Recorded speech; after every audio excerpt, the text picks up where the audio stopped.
ਸਰਗਰਮੀਆਂ ਹੁਣ ਆਗਾਜ਼ ਹੋਣਗੀਆਂ, ਕਿਉਂਕਿ PTI ਜਿਹੜੀ ਹੈ ਉਹ ਬਹੁਤ ਦਬਾਅ ਤੋਂ ਚਲੀ ਗਈ।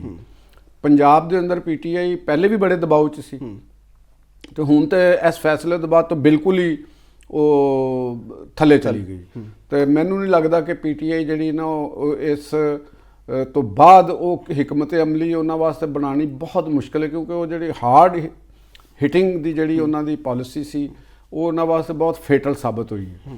ਹੁਣ ਉਹਨਾਂ ਦੇ 9 ਮਈ ਦੇ ਕੇਸਿਸ ਪਏ ਨੇ, ਉਹਨਾਂ ਦੇ ਬੰਦਿਆਂ ਦੇ 6 ਸੀਟਾਂ ਦੇ ਉੱਤੇ ਤੁਹਾਨੂੰ ਪਤਾ ਹੈ ਕਿ ਇਲੈਕਸ਼ਨ ਵੀ ਹੋ ਚੁੱਕੇ ਨੇ, ਜ਼ਿਮਨੀ ਇਲੈਕਸ਼ਨ ਹੋ ਗਏ ਨੇ, ਹਾਰ ਗਏ ਨੇ ਸਾਰੀਆਂ ਸੀਟਾਂ ਆਪਣੀਆਂ, ਆਪਣੀ KP ਦੇ ਵਿੱਚੋਂ ਹਾਰ ਗਏ ਨੇ।